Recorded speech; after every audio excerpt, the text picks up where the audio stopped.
Hello students, आज के इस वीडियो में हम लोग पहला चैप्टर पढ़ेंगे अ लेटर टू गॉड। और इस चैप्टर के जो राइटर हैं वो हैं जी.एल. फिविंटस। आप सभी लोग इसको याद रखेंगे। देखिए, ये कहानी है एक फार्मर की जिसका नाम होता है लेंचो, और वो एक लेटर लिखता है गॉड को। और वो लेटर ये तब लिखता है जब उसका क्रॉप्स जो है वो पूरी तरीके से बर्बाद हो जाता है, और वो भगवान से हेल्प मांगता है। वो 100 पेसोज़ की डिमांड करता है। वो एक लेटर लिख के गॉड को बोलता है कि 100 पेसोज़ मुझे दे देने के लिए। तो आइए फिर हम लोग इस स्टोरी में देखते हैं कि क्या उसे 100 पेसोज़ मिलता है, क्या भगवान उसकी मदद करते हैं।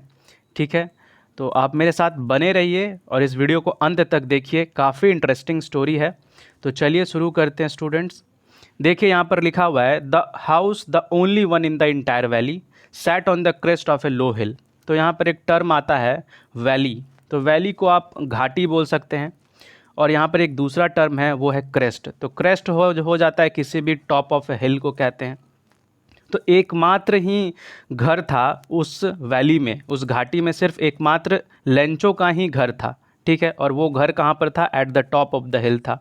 From this height one could see the river and the field of ripe corn dotted with flowers that always promised a good harvest. और वहाँ से कोई भी रिवर को देख सकता था, और जो वहाँ पर फसल लगी हुई थी, मक्के की जो फसल लगी हुई थी, और मक्के के ऊपर जो फ्लावर्स आए हुए थे, उन सभी को देख सकता था। और वो फ्लावर्स क्या दिखा रहे थे कि इस बार की जो फसल है वो काफ़ी अच्छी होने वाली है। तो हार्वेस्ट का मतलब हो जाता है फसल।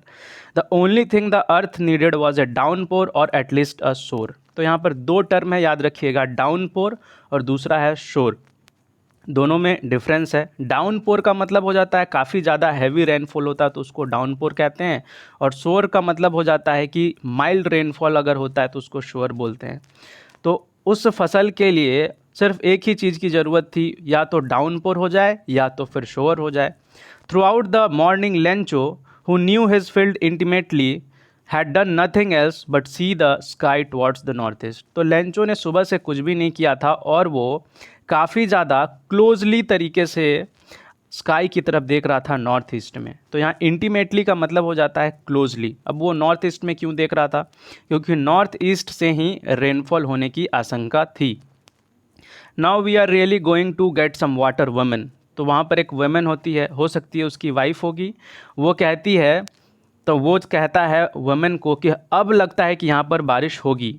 तो वुमेन रिप्लाई करती है, और रिप्लाई में कहती है कि रिप्लाई करती है कि यस गॉड विलिंग। वो कहती है कि हाँ, भगवान भी यही चाह रहे थे। और वो क्या प्रिपेयर कर रही थी? सपर प्रिपेयर कर रही थी। The women was preparing supper. The older boys were working in the field while the smaller ones were playing near the house until the women call to them all come for dinner. तो जितने भी उसके जो बड़े बच्चे थे वो क्या फील्ड में काम कर रहे थे, और उसके जो जितने छोटे बच्चे थे वो क्या कर रहे थे? वो वहीं पर खेल रहे थे उसी खेत में। ठीक है, उसी जगह पर में। तो फिर क्या हुआ कि वुमेन जो है वो आवाज़ देती है और बोलती है कि आ जाओ सभी लोग, डिनर प्रिपेयर हो चुका है। It was during the meal time just as Lencho had predicted. तो ये वहाँ पर सब लोग खाना खा ही रहे थे, मील का समय था, भोजन का समय था। उसी टाइम पे लेंचो ने जैसा प्रिडिक्ट किया था, जैसा भविष्यवाणी किया था, big drops of rain began to fall. बड़े बड़े ड्रॉप्स जो हैं बारिश के, वो बारिश की बूंदें गिरने लग गईं। In the north east huge mountains of clouds could be seen approaching. और नॉर्थ ईस्ट में हम वो देख सकता था कि बड़े बड़े माउंटेन्स के पीछे बहुत ही घनघोर क्लाउड्स जो हैं वो अप्रोच कर रही हैं। अप्रोच का मतलब हो जाता है कि कहीं पर पहुंचना। और वो किधर आ रही थी? नॉर्थ ईस्ट से उधर लेंचो के खेत की तरफ आ रही थी। उधर बारिश होने वाली थी। The air was fresh and sweet. और हवा कैसी थी? बहुत ज़्यादा फ्रेश थी और स्वीट थी, मिट्टी की खुशबू आ रही थी। The man went out for no other reason than to have the pleasure of feeling the rain on his body. तो लेंचो ने जल्दी से ख़त्म किया अपने खाना को, और खाना को ख़त्म करने के बाद में वो जल्दी से बारिश की बूंदों को महसूस करने के लिए बाहर निकल आया। When he returned he exclaimed. और वो जब बाहर निकला तो फिर उसने एक्सक्लेम किया, उसने बोला, these aren't the raindrops falling from the sky, they are new coins.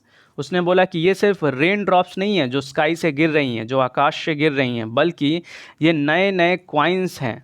The big drops are 10 cent pieces and the little ones are 5। जो बड़े बड़े जो ड्रॉप्स बारिश की बूंदें गिर रही हैं वो 10 सेंट पीसेस की हैं और जो छोटे छोटे हैं वो 5 पीसेस की हैं। देखिए अब ये सेंट क्या होता है, तो सेंट एक करेंसी होता है, जैसे इंडिया में 10 रुपीज़ हो सकता है, ठीक है, 10 पैसा हो सकता है, उसी तरीके से ये करेंसी है, ठीक है।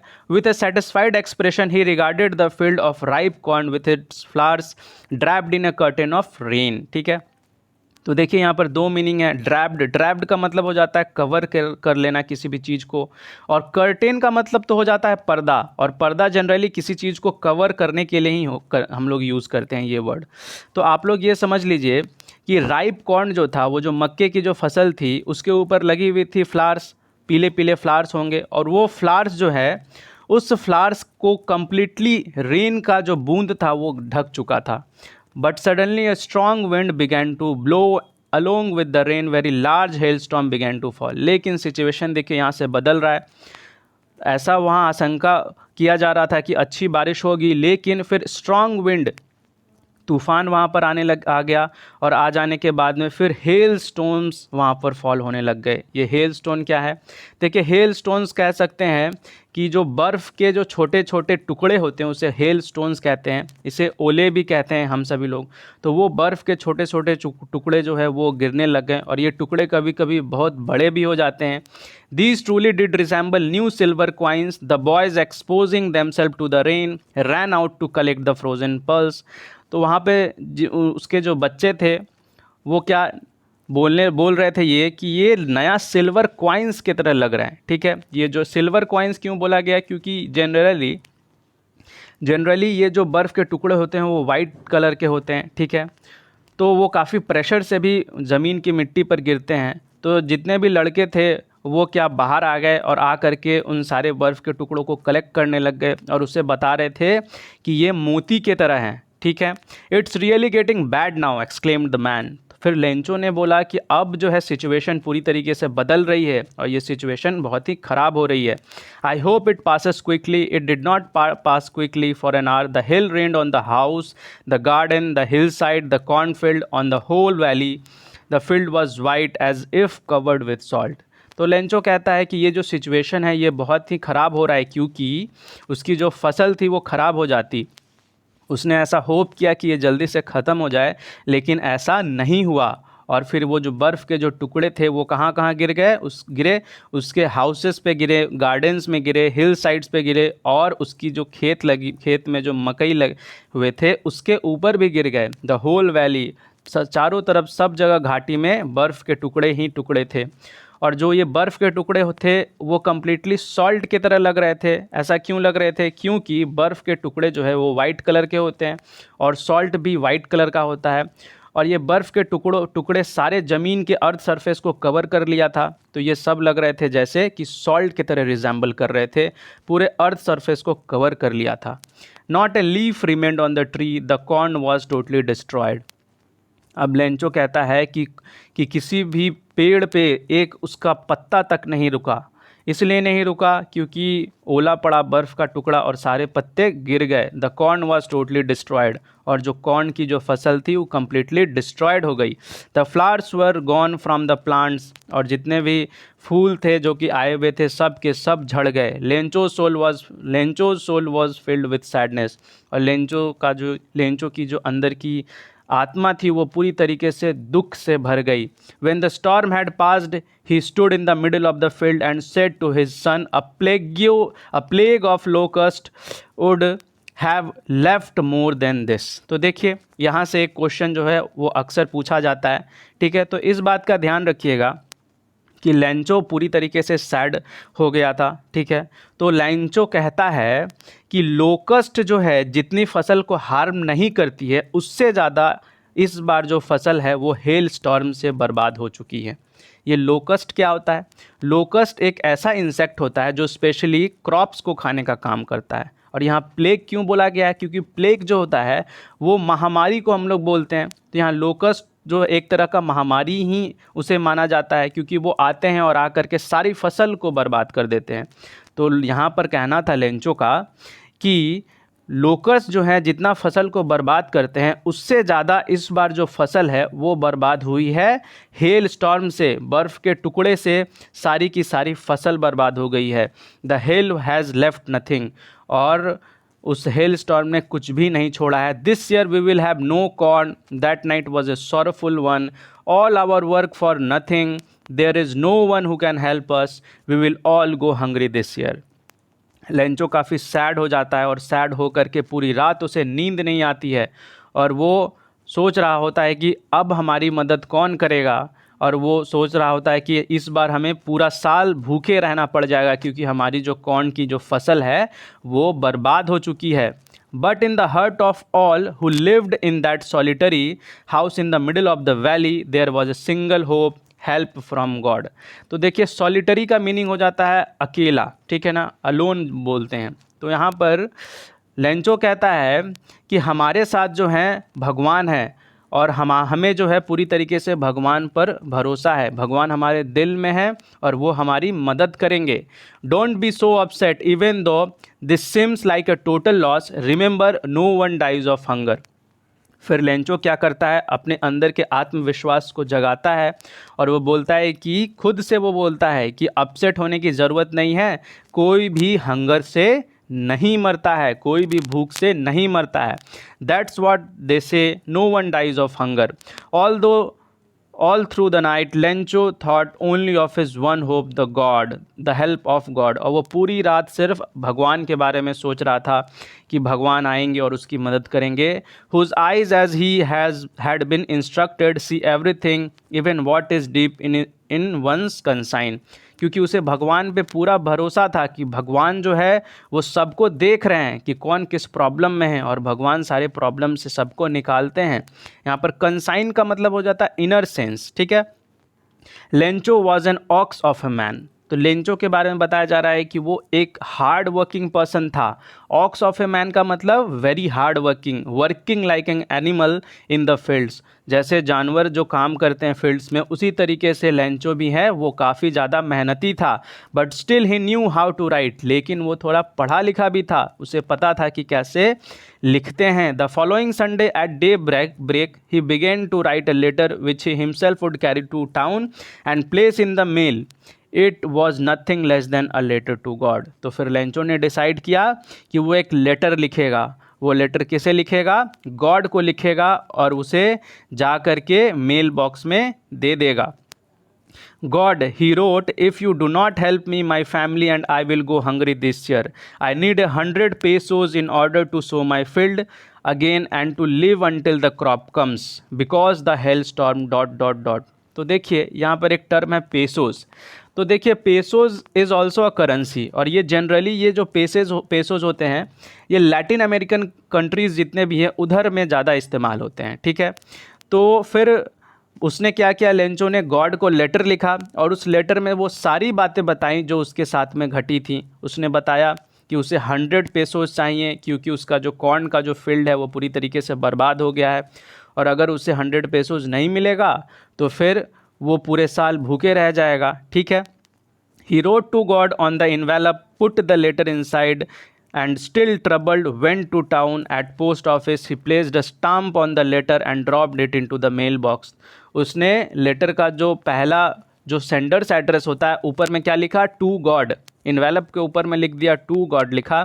उसके बाद में वो टाउन गया और जा करके एक स्टाम्प लगाया, और स्टाम्प में लगाने के बाद इन्वेलप के ऊपर स्टाम्प लगाया और स्टाम्प लगा करके उसने मेल बॉक्स में उस लेटर को डाल दिया। Once the employees, who was a postman and also helped at the office, went to his boss laughing heartily and showed him the letter to God. फिर पोस्टमैन आता है, वो मेल बॉक्स से वो लेटर को निकालता है और जब वहाँ पर वो एड्रेस देखता है तो वो काफ़ी ज़्यादा हंसने लग जाता है। क्यों हंसने लग जाता है? क्योंकि उस सेंडर्स एड्रेस क्या लिखा हुआ था? To God. Never in his career as a postman had he known that address. तो पोस्टमैन कहता है कि अपने करियर में उसने कभी भी ऐसा एड्रेस नहीं देखा था। The postmaster, a fat amiable fellow, also broke out laughing. तो उसका जो बॉस था वो कौन था? पोस्टमास्टर था। तो वो पोस्टमैन उस लेटर को लेकर के जैसे ही गया तो उसका जो बॉस है वो भी काफ़ी ज़्यादा हंसने लग गया। तो देखिए यहाँ पर एक वर्ड था एमिएबल। तो एमिएबल का मतलब हो जाता है कि जो बहुत ज़्यादा फ्रेंडली होता है, ठीक है। तो उसका बॉस काफ़ी फ्रेंडली था, काफ़ी मोटा था, काफ़ी फैट था। फेलो का मतलब हो जाता है साथी।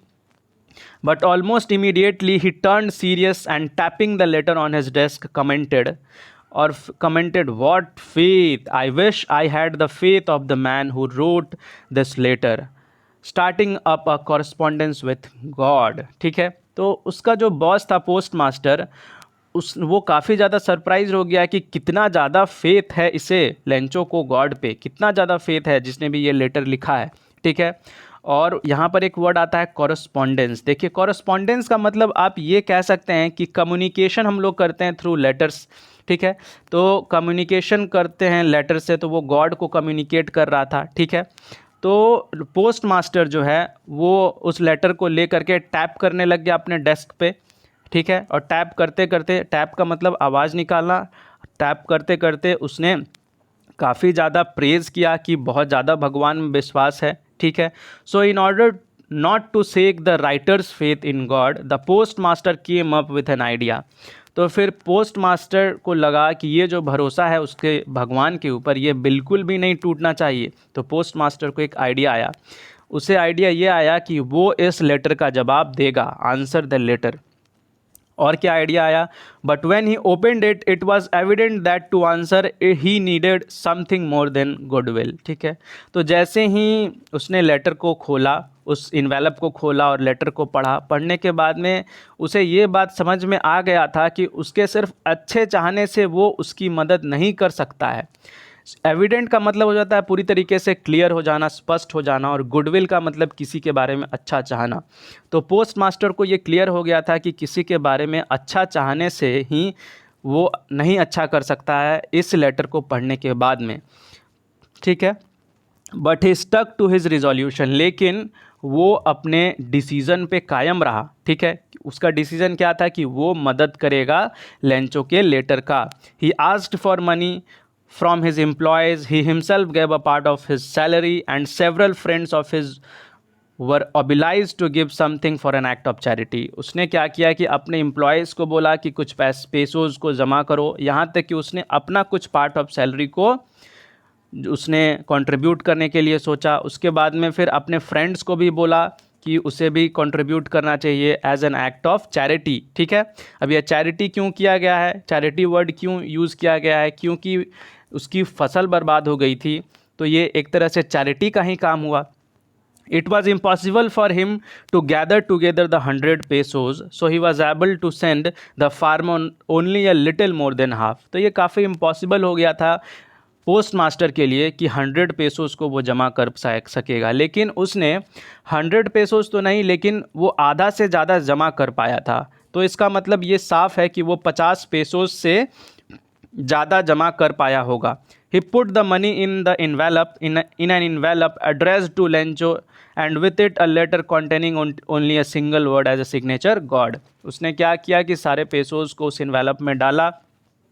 डालने के बाद में उसने भी लेटर को वापस लेंचो को सेंड कर दिया, और वहाँ पर क्या लिख दिया? गॉड, कि ये लेटर जो है वो गॉड के द्वारा भेजा गया है लेंचो को। The following Sunday Lencho came a bit earlier than usual to ask if there was a letter for him.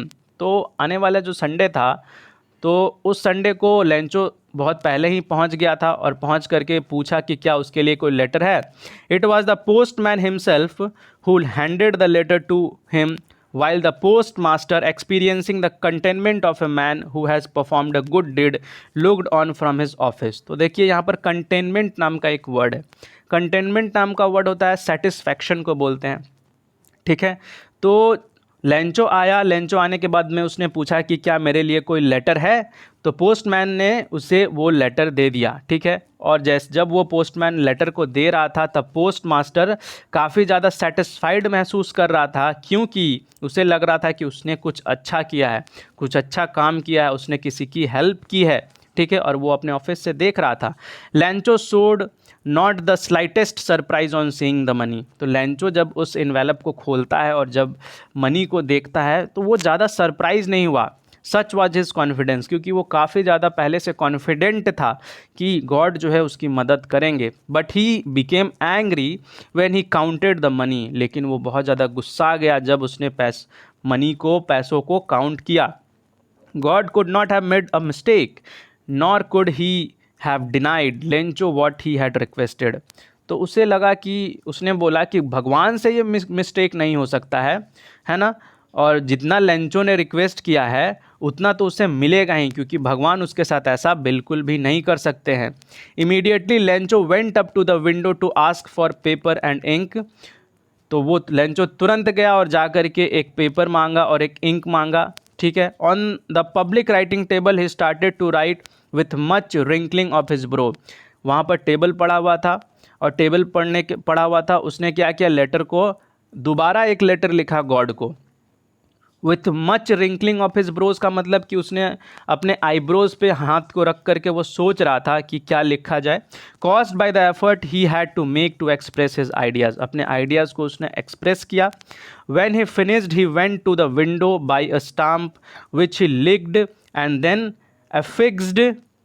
affixed to the envelope with a blow of his fist, ठीक है। तो फिर उस लेंचो ने दोबारा letter लिखा। दोबारा letter किसको लिखा? दोबारा लेटर गॉड को लिखा। उसने उसमें एक स्टाम्प लगाया, ठीक है, और उसने वापस वो लेटर जो है वो गॉड को देने के लिए रेडी था। The moment the letter fell into the mail box the postmaster went to open it. तो जैसे ही लेंचो ने उस लेटर को मेल बॉक्स में डाला तो पोस्ट मास्टर तुरंत गया और जा करके उसको ओपन किया, और उसमें क्या लिखा हुआ था? It said God of the money that I asked for only 70 pesos reached me. उसमें यह लिखा हुआ था कि मैंने जितना मनी आपसे मांगा था उसमें से सिर्फ 70 पेसोज ही मेरे पास में आए। सेंड मी द रेस्ट, और बाकी के जो मनी है वो भी आप मुझे दे दें। Since I need it very much, क्योंकि उसकी मुझे बहुत ज़रूरत है। But do not send it to me through the mail because the post office employees are bunch of crooks, Lencho. और उसने भगवान से ये रिक्वेस्ट किया कि आप मुझे वो जो मनी है वो मेल से मत भेजिए, ठीक है, क्योंकि यहाँ पर जो पोस्ट ऑफिस में जितने भी एम्प्लॉयज़ हैं, वो जो काम करते हैं, वो सब के सब कौन हैं? सब के सब क्रूक्स हैं। क्रूक्स का मतलब कि सब के सब डिसऑनेस्ट हैं, सब के सब चीटर्स हैं।